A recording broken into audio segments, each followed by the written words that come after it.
Hi, I'm Intekhab Naser. Welcome to the channel. Flowers and Thorns. What a cliched cinematic title. This may seem to be a troll, a funny jibe at old cinema, or a sarcastic joke, except that it is not. If the essence of this topic is explained, you may notice the sobriety, the sincereness, or even the seriousness of it. Let's get to know it then. Everyone, without any mental imbalance, are fond of flowers.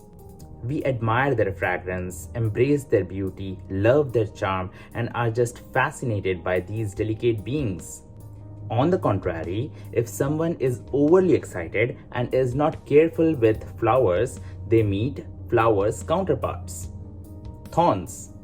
It must be obvious that thorns could ruin all your previous experiences with flowers, make you bleed, give you grief, and even make you hate flowers in the first place, giving rise to your mental imbalance. Now, as you know the essence of this topic, today we are going to discuss a few areas in this respect. These areas could be your flowers or could be your thorns, whatever you want them to be. This brings me to my first subtopic today, people skills. People skills comprise of your behavior and attitude with every person you interact with. That is how important it is. It is almost critical. So let's discuss how we can gain people skills. A. Don't ever brag. It never comes off well. The moment you display the slightest of pride, you have invited the other person's disrespect. Pride could slowly become a breeding ground for much worse evils like racism. Instead, adopt humility and embrace gratitude. Instead of being proud of being a member of a certain community, be gratified for belonging to such an amazing identity. Don't be a proud citizen, be a gratified citizen. You get the flow, I suppose. B. Check your tone. Always be polite. Be the most courageous person you know, as the truth is, the most courageous person is not the one who can defeat their enemy, but the one who can drink up their anger and show mercy when they have power for revenge. C. Manage your friends. You probably already know a person is known by the company they identify with. If you want to know what kind of a person you are, take 5 of your best friends and you will be a mirror reflection of their combined characteristics.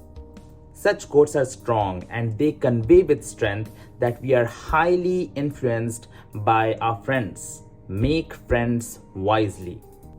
But if that is true, it is highly likely that you could influence your friends pretty strongly as well. If you like your friends, inculcate great characteristics in them by influencing them positively. Please make sure that you are a good influence. While it is said that a single rotten apple can spoil an entire box of fresh apples, it is also true that a single source of light can brighten a dark room. Both are valid, but if you cannot sustain the latter, why to opt out of the former as soon as possible? Next would be humor. Humor has become a necessity in today's stressful lifestyle. It is an amazing virtue to have, but could backfire if misused or not handled well. Be simple and stay away from vulgar or hurtful jokes.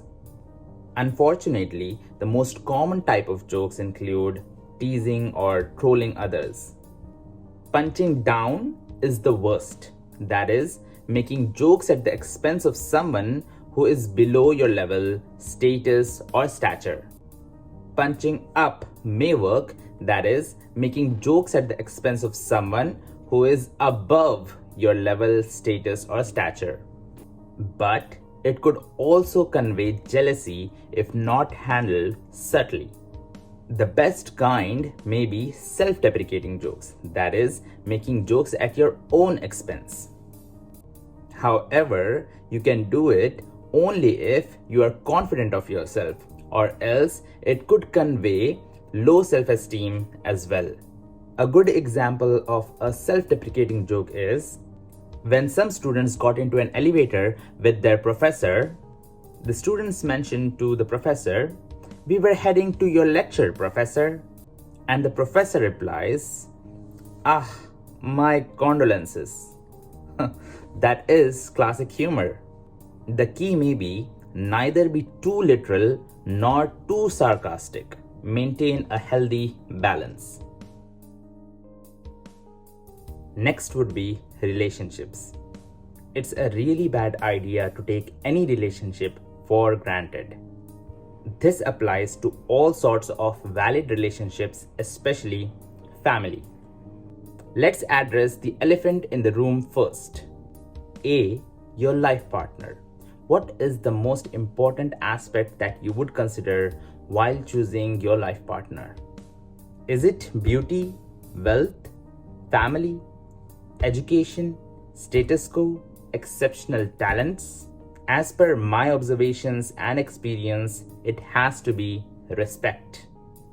Only if there is mutual and genuine respect amongst the people and their families can there be a high possibility of happiness. You need to decide your set of values you are looking in the person you will marry before you get hypnotized by external factors. Always remember, the head can be persuaded, but it is very difficult to influence the heart. But how can you judge respect? Can you even measure it? Probably by talking. If you pay attention to the right cues, you should be able to distinguish between real and fake respect with practice. B. Parents. With time, children tend to move away from their parents emotionally. This usually happens due to lack of communication between parents and children. If you have a problem, talk it out with them. No one is a mind reader in real life. Your parents should be your best friends, and for parents, your children should be your best friends. Avoid the blame game by accepting the blame. It helps to take responsibility and grow your maturity. Let's see if you have an answer to this simple question. Why do we have brakes in vehicles? Brakes exist so that you can reach your maximum speed capacity. You must know that brakes are there to slow you down at sharp turns and twisted paths and even stop you when needed. What would you do with a vehicle without brakes? You would probably not even use it. In life, parents and family are the brakes you need. Understand this and you will love them more. Next is time. We are back with time just because it's the only currency that we keep spending without even realizing it. What is the best way to manage time? I got a very nice idea regarding time from a TED Talk by Laura Vanderkam. She says, "We don't build the lives we want by saving time. We build the lives we want and time saves itself." When you say you don't have time for a particular task, you actually mean you don't consider that task important enough. For example, there was a woman with 3 children and 2 businesses to manage. She had every minute calculated to the second, and she couldn't afford to take even a minute out of her tight schedule. Suddenly, her basin breaks and her house is filled with leaking water. And she took 7 hours to repair it. When the task became important enough, the task was completed and time saved itself.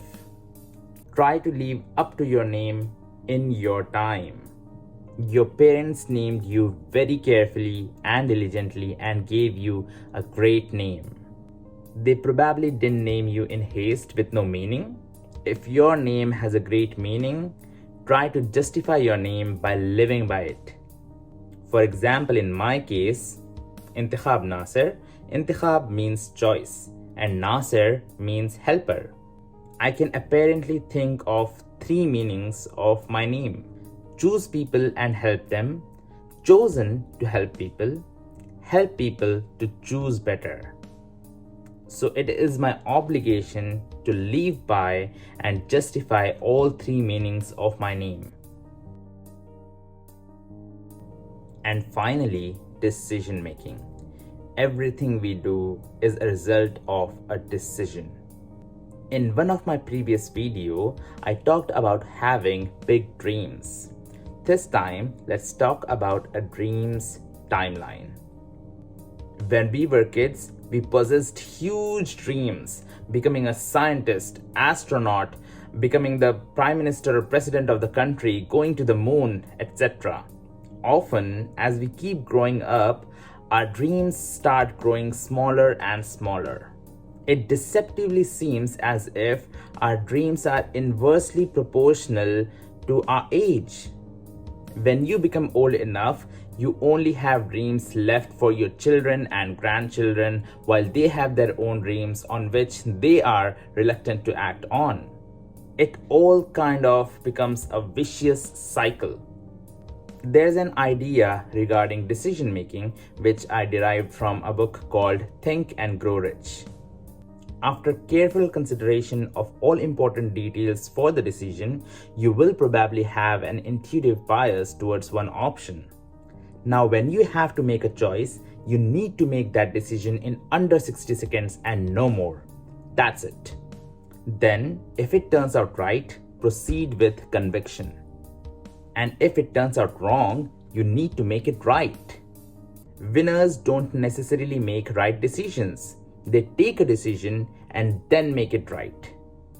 For each dream, we can adopt a process which I call dial 1 to 1. 1 decision, 2 goals, 1 timeline. Where the decision could be to achieve whatever your dream is: a long-term goal, a short-term goal, and a defined timeline for each goal. Consistency will eventually make your decision making better. According to Malcolm Gladwell, in his book Outliers, it takes 10,000 hours of practice, in this case, conscious decision making, to make yourself world-class performer. And we need to be just and firm in our decisions. Not too sweet that they swallow you, not too sour that they spit you out. That's it for today, and I'll see you in the next video.